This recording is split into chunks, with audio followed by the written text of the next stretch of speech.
मुद्दा नंबर 2, सगळीकडे आम्ही जे म्हणतोय दहशत होतीये, तसाच एक प्रकार आता कांदिवली, गोरेगाव, मालाड, कांदिवली मधल्या एक जो नेता, सो कॉल्ड नेता आहे, त्याचं नाव आहे लालसिंग राजपुरोहित.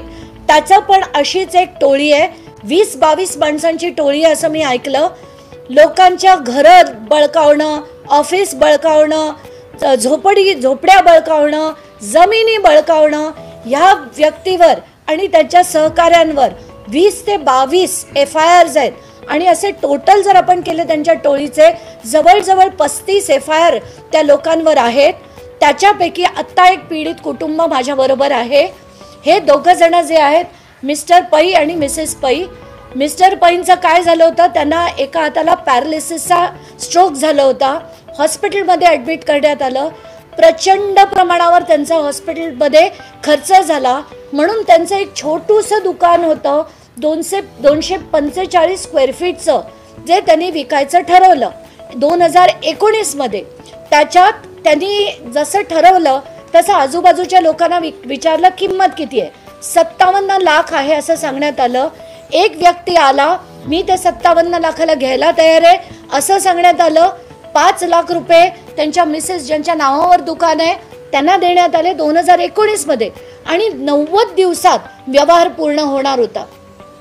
हा व्यक्ती लालसिंग राजपुरोहित नावाचा शिंदे गटाचा व्यक्ती आहे, जो आधी उबाटा गटात होता, तिथून तो शिंदे गटात आला आणि त्यांनी त्याचं शिंदे गटाचं ऑफिस तिथे सुरू केलं.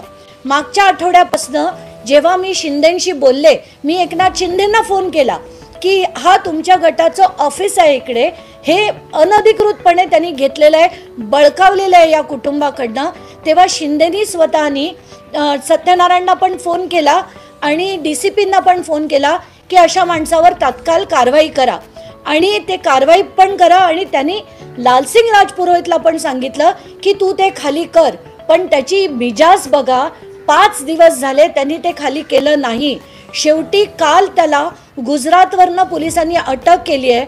आणि आता मी शिंदे गटाला विनंती करते की जर तुम्हाला योग्य वाटत असेल तर तुमच्या कार्यकर्त्यांनी ते ऑफिस खाली करून या कुटुंबाला द्यावं. या कुटुंबाची परिस्थिती बघा, मध्यमवर्गीय सगळी माणसं आहेत. त्यांना ही जी दादागिरी, ही जी दहशत सगळ्या पक्षाच्या कार्यकर्त्यांनी चालवली आहे ना, ही महाराष्ट्रात आपल्याला बंद करायची आहे. म्हणून माझी विनंती आहे शिंदे गटाला, आजच्या आज ते खाली करून त्यांच्या हातात त्यांच्या घराची पोझिशन दिली गेली पाहिजे. एवढंच म्हणते. धन्यवाद. नवीन घडामोडी पाहण्यासाठी आजच आम्ही मुंबईकर 24 तासला लाईक करा, सबस्क्राईब करा आणि अपडेट राहा.